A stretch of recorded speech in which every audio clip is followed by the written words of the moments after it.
ನಮಸ್ಕಾರ ಸ್ನೇಹಿತರೆ, ಇನ್ನು 3 ದಿನದಲ್ಲಿ ಕಷ್ಟಗಳ ಸುಳಿಯಲ್ಲಿ ಈ 3 ರಾಶಿಯವರು ಷಡಷ್ಟಕ ಯೋಗದಿಂದ ಆರೋಗ್ಯದಲ್ಲಿ ಏರುಪೇರು. ಹೌದು, 2025 ಸೆಪ್ಟೆಂಬರ್ 18ರಂದು ಶನಿ ಮತ್ತು ಶುಕ್ರ ಗ್ರಹಗಳು ಪರಸ್ಪರ 150 ಡಿಗ್ರಿಯಲ್ಲಿ ಚಲಿಸುವುದರಿಂದ ಷಡಷ್ಟಕ ಯೋಗ ನಿರ್ಮಾಣವಾಗುವುದು. ಇದರಿಂದ 3 ರಾಶಿಗೆ ಸೇರಿದ ಜನರ ಕಷ್ಟಗಳು ಬಹಳಷ್ಟು ಹೆಚ್ಚಾಗುವುದು. ಆ ದುರದೃಷ್ಟಕರ ರಾಶಿಗಳ ಬಗ್ಗೆ ತಿಳಿಯೋಣ. ಜ್ಯೋತಿಷ್ಯದ ಪ್ರಕಾರ ಗ್ರಹಗಳು ಸಮಯಕ್ಕೆ ಸರಿಯಾಗಿ ತಮ್ಮ ಚಲನೆಯನ್ನು ಬದಲಾಯಿಸುತ್ತದೆ. ಗ್ರಹಗಳ ಚಲನೆಯಲ್ಲಿನ ಬದಲಾವಣೆಯಿಂದಾಗಿ ಕೆಲವು ಶುಭ ಮತ್ತು ಅಶುಭ ಯೋಗಗಳ ಸೃಷ್ಟಿಯಾಗುವುದು. ಇದರ ಪ್ರಭಾವವನ್ನು ಪ್ರತಿಯೊಂದು ರಾಶಿಗೆ ಸೇರಿದ ಜನರ ಜೀವನದ ಮೇಲೆ ನೋಡಬಹುದು. ಇದೇ 2025 ಸೆಪ್ಟೆಂಬರ್ 18ರ ಸಂಜೆ 5:01ಕ್ಕೆ ಶುಕ್ರ ಗ್ರಹವು ಸಿಂಹ ರಾಶಿಯಲ್ಲಿ ಮತ್ತು ಶನಿಯು ಮೀನ ರಾಶಿಯಲ್ಲಿ ಚಲಿಸುತ್ತಲೇ 150 ಡಿಗ್ರಿಯಲ್ಲಿ ತನ್ನ ಸಂಚಾರವನ್ನು ಮಾಡುವುದು. ಇದರಿಂದ ಷಡಷ್ಟಕ ಯೋಗದ ನಿರ್ಮಾಣವಾಗುವುದು. ಇದರಿಂದಾಗಿ ಕೆಲವು ರಾಶಿಗೆ ಸೇರಿದ ಜನರ ಕಷ್ಟಗಳು ಬಹಳಷ್ಟು ಹೆಚ್ಚಾಗುವುದು. ಜೊತೆಗೆ ಈ ಸಂದರ್ಭದಲ್ಲಿ ನಿಮಗೆ ಹೆಚ್ಚಿನ ಧನ ಹಾನಿಯಾಗುವುದರೊಂದಿಗೆ ಆರೋಗ್ಯವು ಸಹ ಹದಗೆಡುವ ಸಾಧ್ಯತೆ ಬಹಳಷ್ಟು ಹೆಚ್ಚಾಗುವುದು. ಇದರಿಂದಾಗಿ ಒತ್ತಡದ ಪರಿಸ್ಥಿತಿ ಎದುರಾಗುವುದು. ಹಾಗಾಗಿ ಇದೇ ಸೆಪ್ಟೆಂಬರ್ 18ರಂದು ರೂಪುಗೊಳ್ಳಲಿರುವ ಷಡಷ್ಟಕ ಯೋಗದಿಂದಾಗಿ ಯಾವ 3 ರಾಶಿಯವರಿಗೆ ಅತ್ಯಂತ ಹೆಚ್ಚಿನ ಶುಭ ಫಲಗಳ ಪ್ರಾಪ್ತಿಯಾಗುವುದರೊಂದಿಗೆ ಹೆಚ್ಚು ಆಪತ್ತು ಎದುರಾಗುವುದು ಎಂದು ತಿಳಿದುಕೊಳ್ಳೋಣ. ಬನ್ನಿ ಸ್ನೇಹಿತರೆ, ಅದಕ್ಕೂ ಮುಂಚೆ ನೀವು ನಮ್ಮ ಚಾನಲ್ಗೆ ಸಬ್ಸ್ಕ್ರೈಬ್ ಮಾಡದೆ ನೋಡ್ತಾ ಇದ್ದರೆ ದಯವಿಟ್ಟು ನಮ್ಮ ಚಾನಲ್ಗೆ ಸಬ್ಸ್ಕ್ರೈಬ್ ಮಾಡಿಕೊಳ್ಳಿ ಸ್ನೇಹಿತರೆ. ಹಾಗೆ ವೈದಿಕ ಜ್ಯೋತಿಷ್ಯ ಮತ್ತು ಆಚಾರ ವಿಚಾರಗಳಲ್ಲಿ ನಂಬಿಕೆ ಇದ್ದರೆ ವಿಡಿಯೋಗೊಂದು ತಪ್ಪದೆ ಲೈಕ್ ಕೊಟ್ಟು ನಿಮ್ಮ ಆತ್ಮೀಯರಿಗೆ ಶೇರ್ ಮಾಡಿ. ಮೊದಲನೆಯದಾಗಿ ಮೇಷರಾಶಿ. ಮೇಷರಾಶಿಗೆ ಸೇರಿದ ಜನರಿಗೆ ಷಡಷ್ಟಕ ಯೋಗವು ಸಾಕಷ್ಟು ದುರಾದೃಷ್ಟ ಮತ್ತು ನಷ್ಟವನ್ನು ಎದುರಿಸುವಂತೆ ಮಾಡಲಿದೆ. ಹಾಗೆ ಈ ಅವಧಿಯಲ್ಲಿ ಮೇಷರಾಶಿಗೆ ಸೇರಿದ ಜನರ ಅನಗತ್ಯ ಖರ್ಚುಗಳು ಹೆಚ್ಚಾಗುವ ಸಂಭವವಿದೆ. ಇದರಿಂದಾಗಿ ನಿಮ್ಮ ಬಜೆಟ್ ಹದಗೆಡಬಹುದು ಮತ್ತು ನ್ಯಾಯಾಲಯಕ್ಕೆ ಸಂಬಂಧಿಸಿದಂತೆ ಹಾಗೂ ಆರೋಗ್ಯಕ್ಕೆ ಸಂಬಂಧಿಸಿದಂತೆ ಹೆಚ್ಚು ಖರ್ಚು ಮಾಡಬೇಕಾಗಿ ಬರಬಹುದು. ಜೊತೆಗೆ ಈ ಅವಧಿಯಲ್ಲಿ ನಿಮ್ಮ ಮೇಲೆ ಯಾರಾದರೂ ಸುಳ್ಳು ಆರೋಪ ಮಾಡುವ ಸಂಭವವಿದೆ.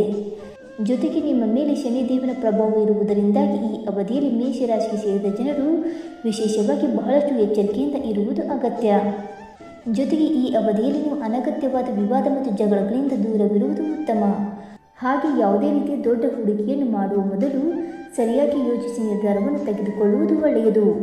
ಆದ್ದರಿಂದ ಈ ಅವಧಿಯಲ್ಲಿ ಷಡಷ್ಟಕ ಯೋಗದ ಅಶುಭ ಪ್ರಭಾವವನ್ನು ದೂರ ಮಾಡಲು ಮೇಷರಾಶಿಗೆ ಸೇರಿದ ಜನರು ಶನಿ ಮತ್ತು ಮಂಗಳನ ಮಂತ್ರಗಳನ್ನು ಜಪಿಸುವುದು ಸಾಕಷ್ಟು ಶುಭವನ್ನುಂಟು ಮಾಡಲಿದೆ. ಎರಡನೆಯದಾಗಿ ಧನುರಾಶಿ. ಷಡಷ್ಟಕ ಯೋಗದ ನಿರ್ಮಾಣದಿಂದಾಗಿ ಧನುರಾಶಿಗೆ ಸೇರಿದ ಜನರಿಗೆ ಸಾಕಷ್ಟು ಹಾನಿಕರ ಫಲಿತಾಂಶಗಳು ದೊರಕಬಹುದು. ಏಕೆಂದರೆ ಧನುರಾಶಿಗೆ ಸೇರಿದ ಜನರಿಗೆ ಶುಕ್ರನು ನಿಮ್ಮ 9ನೇ ಮನೆಯಲ್ಲಿ ಚಲಿಸುವುದು ಮತ್ತು ಶನಿಯು 4ನೇ ಮನೆಯಲ್ಲಿ ಚಲಿಸಲಿದ್ದಾನೆ.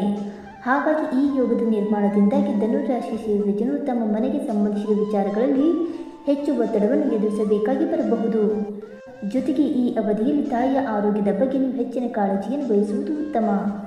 ಅದರೊಂದಿಗೆ ಈ ಸಮಯದಲ್ಲಿ ಧನುರಾಶಿಗೆ ಸೇರಿದ ಜನರು ತಮ್ಮ ಆರೋಗ್ಯಕ್ಕೆ ಸಂಬಂಧಿಸಿದಂತೆ ಸಮಸ್ಯೆಗಳ ಸುಳಿಯಲ್ಲಿ ಸಿಲುಕುವ ಸಂಭವವಿದೆ.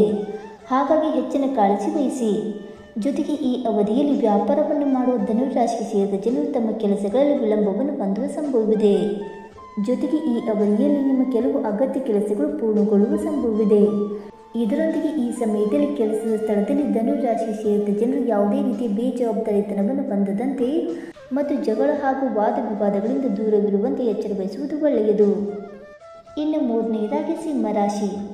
ಸಿಂಹರಾಶಿಗೆ ಸೇರಿದ ಜನರಿಗೆ ಷಡಷ್ಟಕ ಯೋಗವು ಸಾಕಷ್ಟು ಅಶುಭ ಫಲಗಳನ್ನು ಪಡೆಯುವಂತೆ ಮಾಡುವುದು.